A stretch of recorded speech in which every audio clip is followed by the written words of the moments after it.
I'm going to ask the boys to come up, and again, one of the things that I do every year is I just try to grab one character value that I see in each of them, and certainly I do. They're all very shy. Certainly I could list several for each one of the players, but I try to just give them one character value that I recognize in them, and it's just something that stands out, and it keeps me from going on about 10 minutes about each player, but it also allows me an opportunity to recognize and bless them with, here's a trait that I see that can carry you on through life. I have an order here on my paper, so that's not how you're standing up. Tyron Schultz. I just got to step forward, Tyron. Not everyone knows who you are.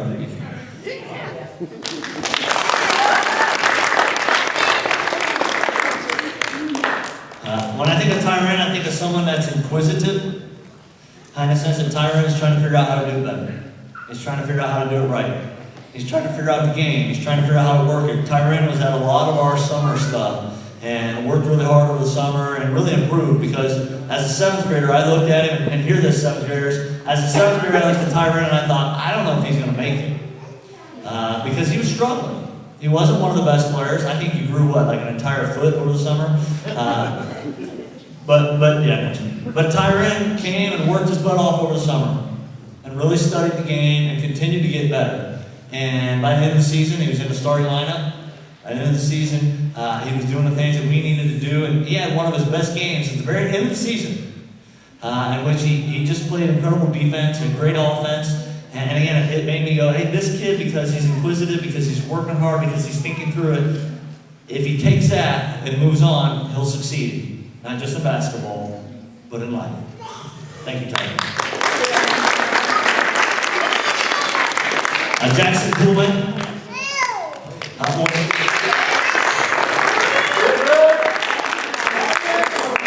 When I think of Jackson, the word that just kept coming to mind, and I don't know that it's a character trait as much as it's important, as the word laughter. Because Jackson has trouble taking anything too serious, which actually can be a great advantage, because there's only a few things in life you should take serious. And Jackson would come off the court, and I would be chewing on his butt, and his facial expression never changes. And I'd be like, does it bother you? Yeah, it bothers me. And 2 seconds later, he's laughing about it. Now, and again, there's a great advantage to saying, Coach, I don't take this very serious, in the sense of I don't take mistakes very serious. I don't take doing it wrong very serious. But it wasn't that he didn't care, because he would work to fix it. And there's a difference there between I don't care and I know this isn't the most important thing in life. And if you know Jackson's family, you know his dad struggled with cancer. And Jackson's one of those kids that's been on the other side where I go, hey, I know what's important and I know what's not. And that's a big deal, to be able to say, Coach, I just kind of smiled. He wasn't belligerent. He wasn't saying I got an attitude or I don't care, but he was saying, I got it, Coach. I'm here to have fun. And that was one of the things that I always loved about Jackson when he plays. He was always having fun. Even when he was getting his brains beat in by some bigger dude, and some bigger dude was shoving him all over the court. Jackson, how you doing? I'm having fun, Coach. And again, that's just a big deal, because Jackson, again, knows there's only a few things in life you can take serious. And the ability to laugh off some of the things that you can, not everybody has. And I appreciate that. Thank you, Jackson.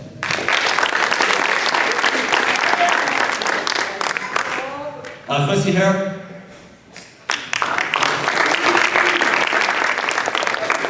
The word that I have for Quincy is persevere. Quincy started off the season ineligible for us, and a lot of kids would quit right then. A lot of kids would go, hey, I'm ineligible. Even when I get eligible, there's only maybe 5 games left for me in tournament. And Quincy knew he wasn't at the top of the list even then, so the ability for him to get playing time even then was low. But Quincy was at almost every practice. He was at almost every game. He was supporting. I said, Quincy, we need water. Quincy, go get water. Quincy, when I need to find some tape, go find me some tape. And Quincy was, hey, I got it, Coach. And he persevered through his grades. And again, we all make mistakes. And it's one thing to say I made a mistake and give up, which he didn't do. It's another thing to say I made a mistake and I'm going to fix it. And that's what I asked him at the beginning of the season. He said, Coach, I'm ineligible. And I said, I know. I said, are you going to fix it? And he said, yes. And then he followed through and did what he said he was going to do. And it's a big deal because, again, if you're not playing, it's no fun. And Quincy did not get to play much, and even when he became eligible, he still didn't get to play much. But he was at practice working hard. And the ability to persevere in life, it'll get you through a lot of tough situations, but just because you're too foolish to quit. And that's a big deal. That's Quincy. Thank you. Brandon Gibson.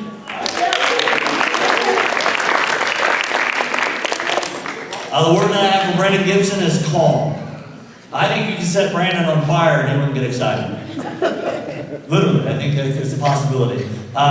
Which again, is going to be a gift for him. It's going to be a challenge for him because there are moments where people are going to want him to be excited. There were several moments I'm like, show me some passion, show me some excitement. But it's also a gift because if he finds the right job, he's going to be able to handle some very challenging situations and people are going to be like, hey, how come you're not losing your mind? How come you're not just stressed and freaked out? Brandon's like, I don't know, this is who I am. And he's just learned to be calm. And again, it can be a challenge, but every gift you have has another side. And it can be a huge gift. All right? And to be able to say, it doesn't matter what's going on, guys, it's okay. And Brandon is always kind of, it's okay. We got it. We're going to go on. If we were down 15 and, again, things were going bad, Brandon, right here, even kill. If we were up by 15, Brandon, right there, even kill. And the ability to be calm no matter what goes on, again, can be something you might need to overcome, but if you use it correctly, as Brandon, I believe, will, it's a great asset to any team, to any relationship, and to any family you're in, as Brandon Gibson.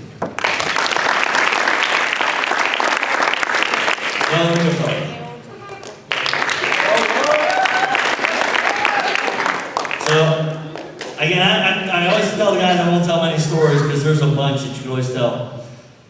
But I don't know if you know this about Noah. I'm not going to tell a story about Noah. Because Noah's probably my most improved player. But at the beginning of the season, Noah would space out. Like I would be talking to Noah, and he would be staring at the window or something over here, and I would, Noah, and all of a sudden he'd be like, hey. And I became so frustrated. I was like, are you at Disney World on a ride and I don't know it? Like, are you right now in your head on Space Mountain going, woohoo? And he would say, yeah, Coach, sure. And so I started calling him Disney World. Whenever he would space, I'd say, Disney, come back to me. Come back. And here's what I love about Noah. Shortly after Christmas, I sat down with him and I said, hey, you got to figure out what you want to do. Because this spacing out thing isn't working. If you want to play next year, you got to fix this. Because this team needs you to step up if we're going to win games. This team needs you to step up if we're going to be in games. And I said, you've got to bring another level of intensity, and you can't go to Disney for us anymore. We need you to stay here in Fairborn with this team. And I said, I want you to come back next day and show me which kid I'm going to get. Am I going to get Disney or am I going to get Noah the basketball player? And from then on, he came back with a different attitude, with a different intensity, and was an entirely different player. And I thought to myself, man, if I had this all season, well, that would have been much more fun. But again, he has the ability. And so the word that I gave for Noah was just heart. Because when at the end of the season, I saw the heart of a champion that I missed all season. But I would put him in and go guard that. Okay, doesn't matter who I sent him to guard. He had to guard big guys, he had to guard guards, and Noah would go in there and do it. No, I need to go do this. It didn't matter what I asked. Noah's one of those kids, I got it, coach. And he never questioned. And just, if I said to Noah, hey, I want you to go run through that car right now, he would have been like, okay, coach. And he would have went out and tried it. And that's a lot of heart. And again, the ability to succeed in life often depends on your ability to go, I can do whatever you ask. And that's who Noah is. And again, he's going to succeed in life because he's got that attitude. That's Noah. Keegan Durker.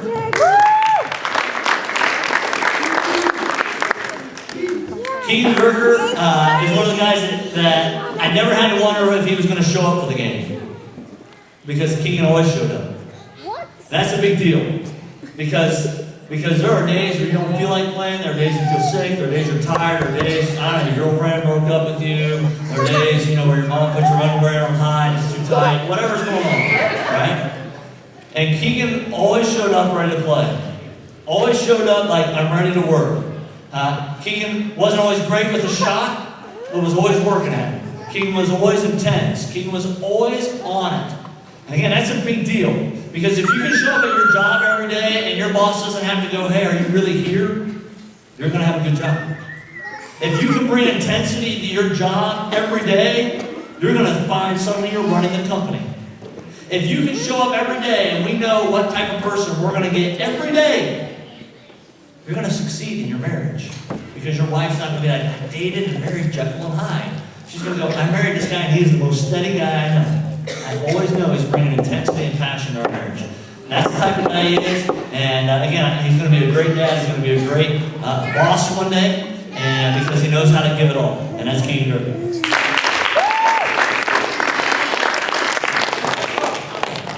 So Garrison Seacrest is sick right now, but his parents are here, so I'm going to speak about it anyways. Oh, we're going to put him on video? Hold on, I think some stories to make fun of him about. Okay. All right, we're live streaming this right now. Suck it in, look up, man.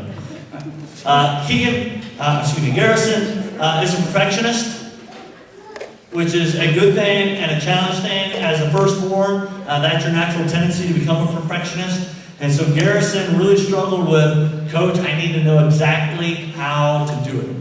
And you would show him how to do it, and then somebody would guard him different. And then he'd be like, I did what you said, Coach. And I know, but that guy was playing down here, not here. You got to do it. And here's what I know is that he was always staying after practice, always coming up to me saying, how do I do this better? And there is nothing more a coach likes than a player who comes up and says, how do I do it better? And he would be so frustrated in the games and so frustrated during practices sometimes because things weren't going the way they should. If the guys wouldn't run a play right, he would lose his mind.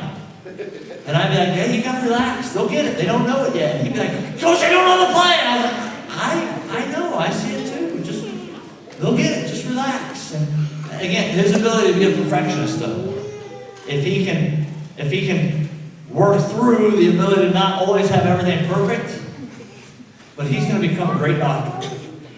He's going to become a great surgeon. He's going to become a great lawyer. He's going to become a great mathematician. He's going to become one of those people that hey, everything has to be perfect, and he's going to do that very well. He's going to be so good at that because he demands perfection in everything he does. And you see how much it frustrates him when it doesn't happen. And that's a rare virtue. Because a lot of perfectionists just give up when it doesn't work perfectly because they can't handle the stress. But Garrison's one of those that doesn't give up. He gets frustrated and it keeps going back to work. And a perfectionist who won't give up, that's someone who will succeed in life. And that's Garrison Seacrest. Thank you.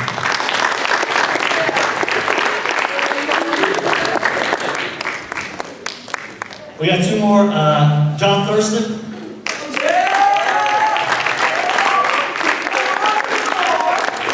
I call John my worker. John missed a good part of the front part of the season because of a knee problem. And what I love about John is that John steps in, and I sat down with him at the beginning of the season. I said, hey, you're at the bottom of the totem pole, dude, but I like your heart. I like your passion for the game. I like who you are as a player. And I like how hard you worked. And again, John set the bench a lot. And it's a big deal. It says a lot about who you are, that you don't have all the fame, you don't have all the minutes, but you're working hard in practice every day. There was never a day in practice where I had to say to John, I need you to work harder. There were days where I had to say, I need you to catch a ball, I need you to make a shot, but there was never a day where I had to say to John, I need you to work harder. And that's not true of everybody. And the ability to say, John shows up every day ready to work, even though he's not getting any of the playing time, any of the glory, that's a big deal. And John and I have talked about what he wants to do with his life and what he wants to do with his future, and I'm excited to see him. John and was one of those guys that I often got to take home, and so we had some great conversations. He's not very good at directions. He'll be like, oh, you should turn right there. Thank you, John. How do I get there now? I don't know. Keep going. We'll figure it out. But John's love for the team as a worker is a big deal. because he was always positive with the guys and always there, ready to go. And that's a big deal. Thank you, gentlemen.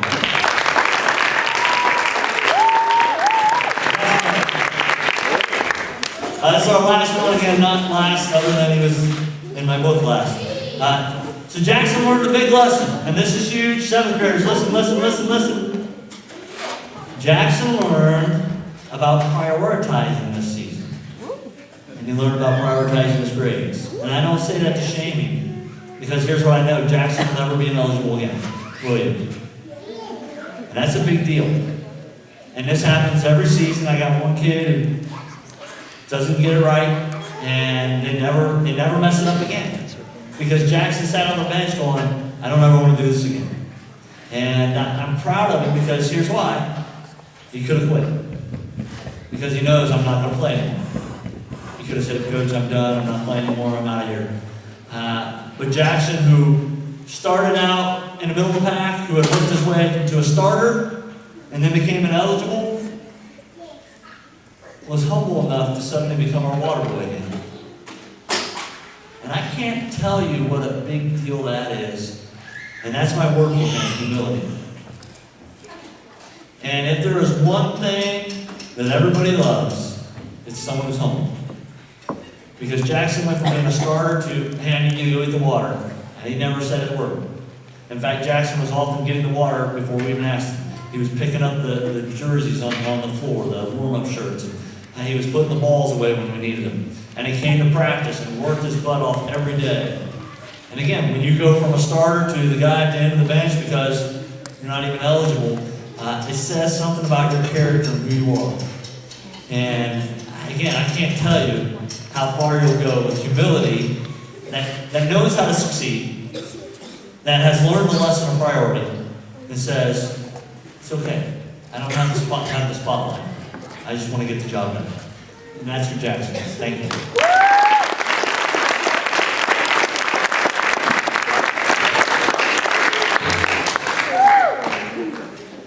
So let me just close by saying a couple things.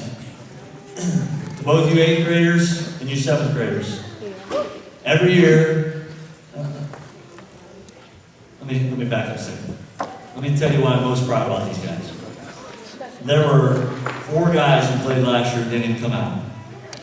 3 of them, when I talked to them, they said, Coach, you're too hard. We know how much you make us run. We know how much you make us work. It's too tough. And my first thought was, just wait till you get to the varsity, Coach. I'm really an easy dude. and I said out to Nathan, I said, hey, I had guys quit this year because I'm too tough. And he goes, oh, thank you. That means I don't have to deal with it. And I said to these guys, I said, it's going to be a long year. Because at least 2 to 3 of those guys started for us last year. And we talked about we're not going to make any excuses. We're not going to be angry at those guys because they didn't come out. We're going to say, we win and we lose with the guys we have. We're not going to make any excuses all year. We're going to live above the line. And never once did these guys complain about it. And that's a big deal as a team. And we didn't win a lot of games because of that. We didn't win a lot of games because, why? Well, we were missing 2 or 3 starters. We were missing some guys that were key last year. And some other guys who didn't play very much were suddenly in the game. Now I say that because the same thing's going to happen next year. 1, 2, 3 of you will move up to JV. Maybe one of you will actually get a shot at varsity. But there'll be a freshman team. And the good news about your freshman team is some of the guys who didn't get a lot of playing time are going to play. And there are guys up here, 7th graders, that didn't play much last year that suddenly had to start. And some of them earned the starting spot because of what they did over the summer, how they behaved. And because they came to the team camps and because they came to the workouts, they improved so much that they went from someone at the bottom of the list to someone who started for us this year. And if you can make that improvement every year, that's a big deal. Because by the time you get to be a senior, a coach is going to say, I can't keep him off the court.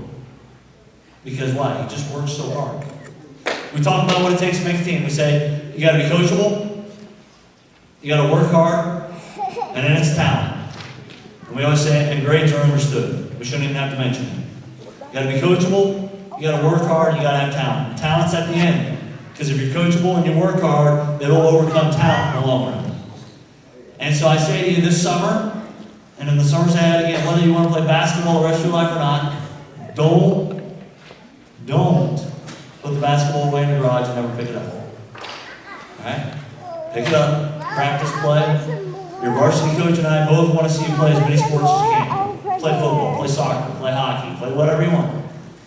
But don't give up practicing. Get ready for the summer. And most importantly, don't forget the life lessons that we learned as we work through this year. Because we win together, we lose together. But all the time, we what? We stick together. That's your 8th grade team. Thank you.